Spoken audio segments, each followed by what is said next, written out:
Thanks to ZBiotics for supporting the Daily Beans. ZBiotics engineered a pre-alcohol probiotic. Go to zbiotics.com/dailybeans to get 15% off your first order when you use code DAILYBEANS at checkout.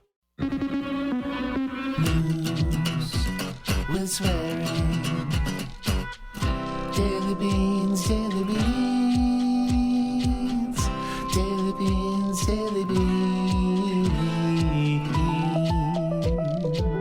Hello and welcome to the Daily Beans for Friday, March 17th, 2023. Today, the Fulton County Special Grand Jury heard a third Trump phone call during their investigation. George Santos brokered a $19 million yacht deal. The Department of Justice has executed a search warrant on the home of former Larry Hogan advisor Roy McGrath, and the Department of Justice told the courts to expect a deluge of new January 6th prosecutions. I'm Allison Gill. And I'm Dana Goldberg. A deluge of new prosecutions, Dana. Bring on the delusion. That's not right, is it? It's okay. It works. Works for me. Collusion, delusion. Yeah, I like it. Thank you for covering for me yesterday. I appreciate that. My pleasure. I always love when you're here, but I'm glad I got your back when you're not. That's it. Thank you very much, my friend. So we got some news from CNN today that there's like 24 subpoenas in the Mar-a-Lago documents case. That's not like today. That's been happening for months. But there was a couple new people. I think there was one new person today who testified before the federal grand jury in the Mar-a-Lago documents case. And, we're going to go over that all on the Jack podcast this Sunday. Also, we have the happy hour today at 4 p.m. Pacific, 7 p.m. Eastern time. So if you're a patron, you can join that. If you want to become a patron, you can do that at patreon.com/MullerSheWrote. At the $5 level, you become a patron of both this show, which you get ad-free, and Jack, the Jack podcast. That's a hell of a deal. That's very cool. Yeah, I think so too. And also there will be a bonus episode, weekly wrap-up, totally raw and unscripted, of both the Beans and Cleanup on Aisle 45 this weekend. And Pete will be with me for that, for the Cleanup on Aisle 45 one. So I'm looking forward to that. So that's a bunch of stuff going on this weekend for patrons. And let's see, we got a lot of news to get to. So let's do that. Let's hit the hot notes. Hot notes. All right, a special grand jury that investigated whether the former guy and his allies meddled in the 2020 election in Georgia heard a recording. And, that sounds friendly, right? They meddled. Yeah, those pesky kids. Yeah, they tried to defraud millions of Georgia voters. They heard a recording of another phone call of Trump trying to push top state lawmakers to call a special session to overturn his loss in the state. And that's according to, it says, a newspaper report. That's the Atlanta Journal-Constitution, you guys. They reported Wednesday that it spoke to 5 members of the special grand jury who said they had heard a recording of a phone call between Trump and late Georgia House Speaker David Ralston that had not previously been reported and has not been made public. Ralston, who died in November, did not call a special session in the weeks after the November 2020 election. The 5 grand jurors, 3 men and 2 women, spoke to the newspaper but declined to be named because they were concerned about their safety and privacy, not because they're breaking any rules. It is not illegal for someone in the grand jury to go and talk about what happened in the grand jury down in Georgia unless you talk specifically about the deliberations. So just, Judge McBurney has already come forward and said that when Emily Coors went out and did her media tour, the jury foreperson. Fulton County District Attorney Fonnie Willis opened the Georgia investigation in early 2021, shortly after another recording of a phone call between Trump and Raffensperger emerged, where Trump said, "Find me 11,780 votes. That's just one more than we need. All I want to do is this. I just want to find them." It's just so terrible. Oh, my goodness. Because we won the state. We won by hundreds of thousands, but I only want 11,780 votes. That shows intent to defraud. In a separate recording made public in early 2021, Trump can be heard talking to the lead investigator in Raffensperger's office in December of 2020, pressing her to look into Fulton County, saying she would find things that are going to be unbelievable. Trump also told her, when the right answer comes out, you'll be praised. So that sounds like Russia, if you're listening, they hope you find the 30,000 emails. Our press will greatly reward you. You'll be praised. The special grand jury, which was seated in May, heard from about 75 witnesses. That jury foreperson said about 10 to 12 people were granted immunity. A lot of people pled the fifth. And of course, we know that at least a dozen people are going to be indicted. And a lot of these members of the special purpose grand jury have said quite a few things in this interview. And you know that Pete and I are going to cover this entire story from the Atlanta Journal-Constitution on the next episode of Cleanup on Aisle 45. That's a free podcast. You can be a subscriber if you'd like. That is patreon.com/aisle45pod. So that's Pete Strzok, the new host, the new co-host of Cleanup on Aisle 45, and me. So I'm looking forward to that next week. It'll be great. All right, this is from O'Brien and Rashbaum at The Times. It seems a $19 million luxury yacht deal was brokered by who? Representative George Santos, because if I need a brokered deal, that's where I would go. And he brokered that deal between two of his wealthy donors. That's captured the attention now, of course, of the federal and state authorities investigating the congressman's campaign finances and personal business dealings. It seems like he's shady as fuck. Yeah, I'm wondering if that $750,000 that just sort of showed up was his commission for brokering this yacht deal. You know? I mean, it sure sounds like it could be. The sale, which has not been previously reported, so this is a new problem for him, is one of about a dozen leads being pursued by the FBI, the U.S. Attorney's Office in Brooklyn, and the Nassau County District Attorney's Office. And this is all from people familiar with this investigation. Prosecutors and FBI agents have sought in recent weeks to question the new owner of the 141-foot super yacht. Well, that's Raymond Tantillo, and he's a Long Island auto dealer, about the boat and his dealings with Mr. Santos, including his fundraising efforts. Well, Mr. Tantillo bought the boat from Myra Ruiz, who is a Republican donor in Miami.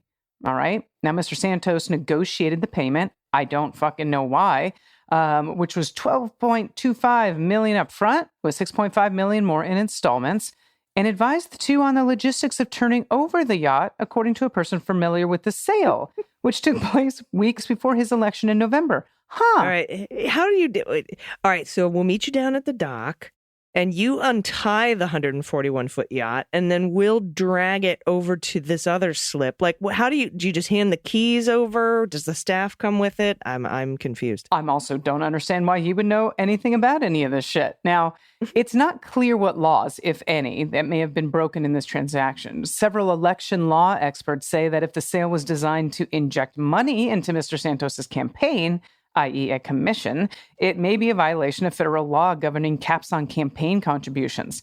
It would also be illegal if Mr. Santos tied any commission he received on the sale to previous or future donations. Even if he didn't break any laws, AG, the deal serves as further evidence of an emerging narrative given by people in his political orbit. And that is that Mr. Santos seemed to use his campaign not only to win elected office, but also as a networking exercise to ingratiate himself with rich donors and enrich himself from those contacts. Sounds about right. Mr. Santos has denied all wrongdoing, of course, as he does. Joe Murray, a lawyer representing him in potential criminal matters, declined to comment, as did spokesman for FBI. And the United States Attorney's Office in Brooklyn and the Nassau County District Attorney, who is working with the federal authorities on the investigation, all declined. Mr. Santos's campaign finances and personal business dealings have been under scrutiny following revelations by the New York Times in December that Mr. Santos had fabricated or embellished all of his resume. The Times has since reported on curious omissions in his campaign filings. There's a lot of stuff missing financially. Also, an unregistered fund connected to him and other irregularities in his finances. This guy seems to be a big fucking con artist. And there was another article that just came out about where all of this started and how George Santos is involved in it. It's pretty interesting. Maybe we'll cover that sometime this week. But it goes all the way back to the Reagan administration and Bush Sr. Of course it does. I still think my favorite part of this whole thing is when they were calling on him during the speaker, when they were voting for Speaker of the House. And they're like, George. And he just wasn't listening because that's not his name. He's like, oh, that's me. Oh, that's right. What name am I using today?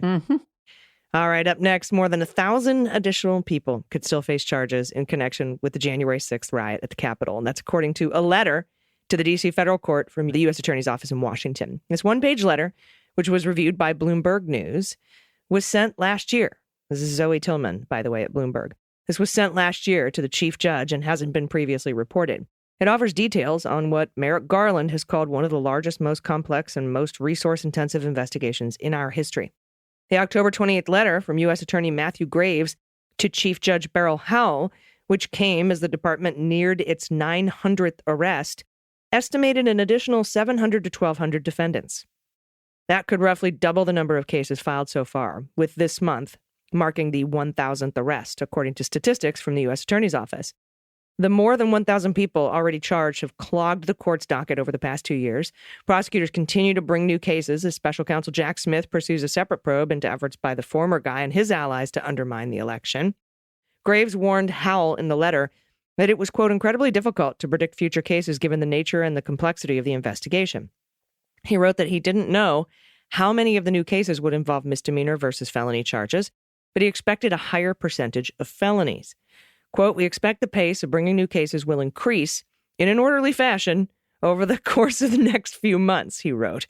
He ended the letter by saying that the estimates could change as the office continues to monitor charging statistics and evaluate changing resources and circumstances. In a statement, Judge Beryl Howell said the court continues to manage its caseload and trial calendar efficiently, notwithstanding the delays occasioned by the pandemic. Howell's term as chief judge ends today, when Judge James Boasberg will step into the role. He's an Obama appointee. Quote, so far, the court has been able to manage the increased criminal caseload well, she said. Should a surge of filings occur at a later date, the court would assess what additional steps, if any, it should take. And just do me a favor, carve out that fucking Donald Trump trial date. Just leave that blank so that we can have it. I don't want to push this thing too far into the future. More than 500 people have pled guilty and more than 50 have been convicted at trial. High-profile wins for the government include convictions of seditious conspiracy against members of the Oath Keepers. Now, Graves' estimate squares with previous comments by government lawyers in court. Between 2,000 to 2,500 people went to the Capitol that day. NBC News recently reported that online sleuths have put the number of potential defendants, people accused of going inside and assaulting police or destroying property, closer to 3,000, Dana. God, I hope every single one of them goes to jail. And I'll tell you what, there's some job security for this court. My God. All right. An interstate investigation is underway for a one-time chief of staff to former Maryland Governor Larry Hogan after he failed to appear in court on Monday. This is from the U.S. Marshals Service. Okay. Now, Roy McGrath, 53, who served as a top aide to Hogan, who we know is a Republican, for just a few months during the summer of 2020, well, he's facing charges in relation to an alleged scheme to bilk Maryland out of more than $276,000. Yeah, McGrath has pleaded not guilty to all the charges and was released on bond. The U.S. Marshals Service said that in a statement on Tuesday. Now, he was due to appear in a federal court in Baltimore and is now considered a wanted fugitive. Fucker didn't show up. The FBI executed a search warrant Wednesday at McGrath's Naples, Florida home. His attorney, Joseph Murtha, that's what he told CNN. Now, Murtha said, and this is a quote, he is still unaware of McGrath's whereabouts. His lawyer doesn't know where the fuck he is, apparently. Hard to believe, but we'll see. Now, McGrath was indicted by a federal grand jury in October 2021 on charges that he defrauded the Maryland Environmental Service, which is a state-operated corporation where he served as executive director before joining Hogan's office, and of a $233,647 severance payment. That's what they're saying, by falsely telling them that the governor was aware of and approved this payment. The Justice Department. That's the information from the DOJ. Now, the indictment also alleged that McGrath directed MES funds to an art museum on which he was a member of the board of directors so as to avoid paying for a pledge out of his own pocket, defrauding MES to pay for a tuition expense of more than $14,000 and falsified timesheets during 2 vacations. This guy's a piece of work. McGrath was initially charged with wire fraud and embezzlement from an organization receiving more than $10,000 in federal benefits, and a superseding indictment returned in June of 2022 also charged him with falsifying records. Now, on the state level, he's facing felony theft charges and a violation of the state's wiretap law. This is again what the Justice Department said. When he resigned from Hogan's office in August of 2020 amid inquiries about the severance payout, McGrath blamed, and this is a quote, sad politics of personal destruction, and said he was stepping down to avoid unnecessary distractions to Hogan and his team. Well, McGrath faces decades in prison if he's convicted or found at this point of all charges against him. Where did he go? Yeah. This is interesting because he was not considered a flight risk. Well. Very, very interesting. I wonder, like, where is he? Let's do Carmen Sandiego. Like, where in the world is Roy McGrath? Yeah. Where could he be? He's in Naples, Florida. Maybe he's in the Bahamas somewhere. Do you think he fled? And maybe he'll end up in a Bahamian jail with that, where that Bankman-Fried guy ended up. Yeah. Who knows? Who knows? I don't know where he is, but he's pretty close to the Bahamas down there. We'll see. Maybe he hitched a ride on the George Santos brokered yacht. I mean, it would be amazing. Who knows? Maybe that was the handoff of the yacht was also, oh, by the way, we got to drop this guy off in St. Croix. Oh my God, could you imagine? 5 stars. Thanks, guys. Bye. You know what's really sad is I'm totally joking. And that's fucking feasible in today's Republican Party. 100%. It could totally happen.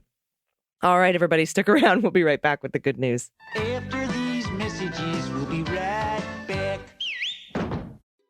Hey, everyone, if you're like me, you occasionally enjoy going out with your friends and having a little fun, and that is fantastic. But what's not so great is how you feel the morning after. A few drinks the night before can easily turn into hours of sluggishness. And before you know it, most of the next day is gone. Well, not anymore, because now there's Z-Biotics. Z-Biotics Pre-Alcohol Probiotic is the world's first genetically engineered probiotic. It was invented by PhD scientists to tackle rough mornings after drinking. Now, here's how it works. When you drink, alcohol gets converted into a toxic byproduct in your gut. It's this byproduct, not dehydration, that's to blame for your rough next day. Z-Biotics produces an enzyme to break this byproduct down. It's designed to work like your liver, but in your gut where you need the most. Just remember to drink Z-Biotics before drinking alcohol, drink responsibly, and get a good night's sleep to feel your best tomorrow. I tried Z-Biotics for the first time a couple weeks ago. It was amazing how good I felt the next day. It made such a huge difference. And now, the first drink I have every time I go out with my friends is a bottle of Z-Biotics. So give Z-Biotics a try for yourself. Go to zbiotics.com/dailybeans to get 15% off your first order when you use code dailybeans at checkout. Z-Biotics is backed with a 100% money-back guarantee, so if you're unsatisfied for any reason, they will refund all of your money, no questions asked. That's Z-Biotics, zbiotics.com/dailybeans. And don't forget to use code dailybeans. You'll be glad you did. Everybody, welcome back. It's time for the good news. Who likes good news? Everyone? Then good news, everyone.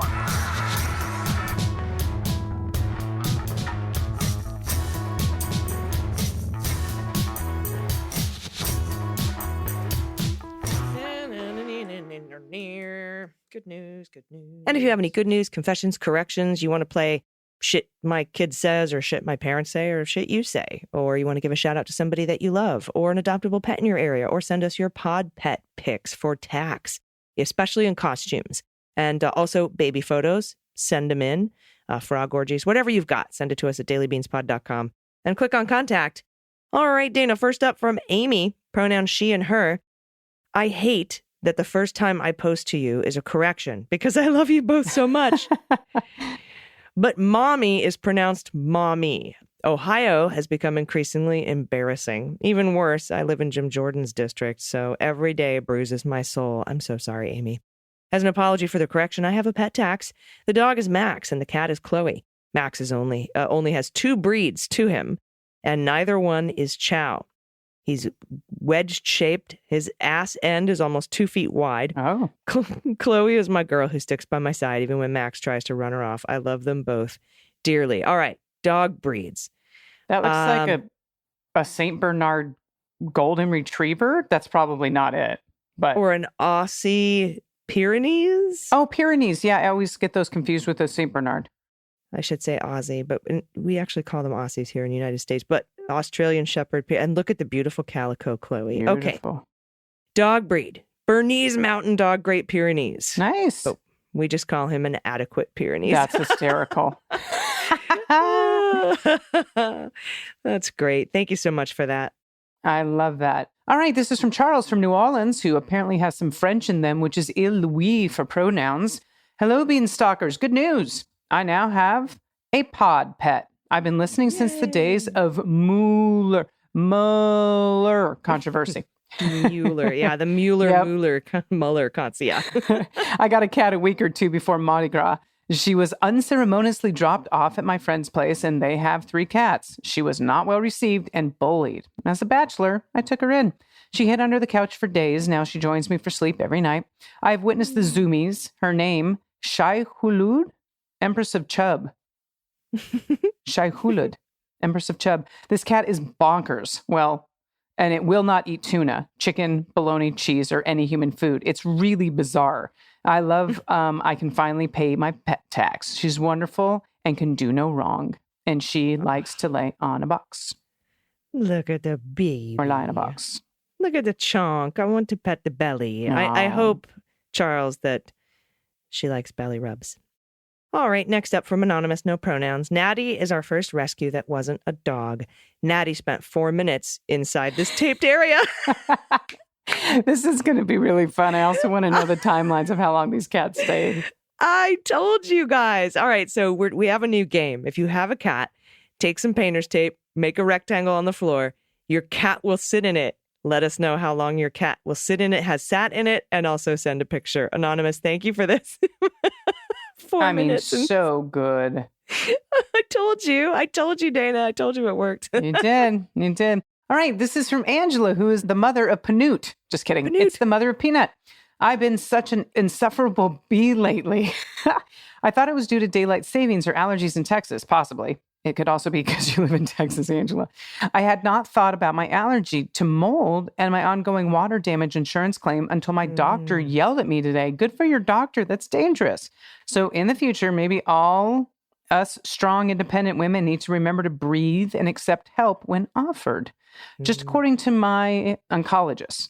I agree. For pet tax today, you get the nostalgia of all the stuffed animals I found from my childhood days while cleaning out closets before the workers come to put in new flooring.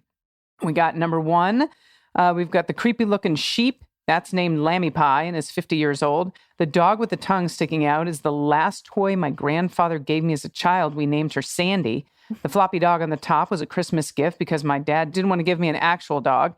I wrangled one by July. The duck was what I gave my grandmother the weekend before she died because the hospital said I couldn't give her flowers. Oh. These are very sweet, Angela. Look at Lammy. Look at Lammy Pie. So 50-year-old, sweet. 50-year-old Stuffy right there. Yeah. So cute. Thank you, mother of Panoot, for all the stuffies. Good. Next up from Nick, pronouns he and him. March 15th show while walking my dog. And I said to him, sure is nice being a dog at this time in history, because as long as we go on our walks and you get treats and food and a warm place to stay here, and you don't give a fuck, do you? And this is the look I got from him. That's about right. Oh my goodness. I'm going to grab this next one too from Diane, no pronouns. Hello, ladies. St. Patrick's Day baby here. Happy birthday, Diane. And I'm gifting my own damn self with a shout out. I ended 2022 an absolute mess, so I decided it was time to shake some shit up. I made the 2023 goal, not resolution, of stepping out of my comfort zone with one new thing a month. That's a very cool idea. In January, I started pole fitness. I love it. I've kept up those classes. February was cartilage piercing. That did not tickle, but I kind of liked it too. March will either be indoor skydiving or rage yoga. Okay, I need to check out rage yoga. By the end of the year, friends and family may decide I'm in the middle of a midlife crisis. I'm in my late 40s, so it seems necessary. Also, I don't care. I'm doing this for me, not them. The difference in just a couple months has been amazing. My mentor has commented more than once how much my mood and confidence have changed since she started mentoring me in February. I feel so much better than at the beginning of the year. I highly recommend stepping out of your comfort zone to everyone. You will absolutely surprise yourself, and it will feel amazing. As pet tax, here's my son's new puppy. I went to the grocery store on a Saturday in February and came home to this ball of fluff. He is going to be huge. I actually know the breeds, so yes, please play What the Mutt. Okay, German Shepherd. Oh, yeah. Chow. How many breeds? Oh, she didn't say. Maybe Lab? Black Lab? Oh, maybe there's Pyrenees in there. Beautiful dog. That is definitely shepherd ears, though. The little white patch could be Pier. Yeah. Let's see what we've got. Oh, my God. Oh. What a cutie. There you go. All right. Akita, German Shepherd. Oh, perfect. Beautiful, beautiful baby. Oh, that was the last one. I'm sorry, Dana. I robbed you. Hey, you know what? That's okay. Sometimes I just like to listen to you talk. It's good because I do that for a living. So I'm glad someone does. It's a good voice. It's a good radio voice for sure. Well, thank you very much. It used to not be. So I've I've worked a little bit on it, so I appreciate that acknowledgement. Yeah. Because I have a very thick Australian accent. You just can't hear it. You are so full of shit right now.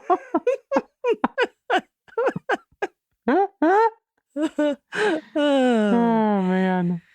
Anyway, All it's right. Friday. It is. So I hope you have a couple cocktails this weekend if you are going anywhere, doing anything fun. I'm heading to North Carolina. I've got money to raise in North Carolina for our fight. LGBTQ equality. It is still necessary everywhere. Our trans community more than ever, and the drag community now, which is absurd, is under attack and starting to be vilified and literally criminalized. All of this is just crazy pants. So headed to North Carolina, do my job, raise some money.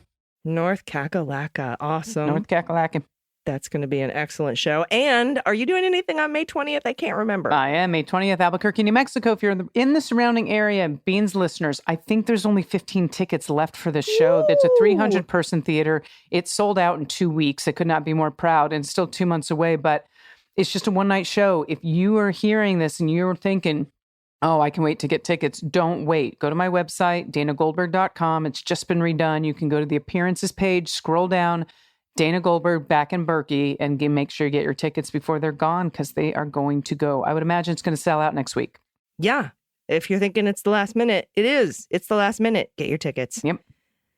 Thank you so much. And, by the way. Yes, dear. This just in, and we'll talk about this next week. A man has pled guilty to a $1.9 million baby formula fraud scheme. Whoa. Justice Department Criminal Division, just across my desk. So that's interesting, because we also know that the DOJ is investigating the Abbott Laboratories, the people who make baby formula. So I don't know if this is connected, but we'll talk about it on Monday on the Beans. So until then, everybody, please take care of yourselves, take care of each other, take care of the planet, take care of your mental health. Vote blue over Q. Take everyone with you. I've been AG. And I've been DG. And them's the Beans. The Daily Beans is written and executive produced by Allison Gill, with additional research and reporting by Dana Goldberg. Sound design and editing is by Desiree McFarlane, with art and web design by Joelle Reeder with Moxie Design Studios. Music for The Daily Beans is written and performed by They Might Be Giants, and the show is a proud member of the MSW Media Network, a collection of creator-owned podcasts dedicated to news, politics, and justice. For more information, please visit mswmedia.com. MSW Media.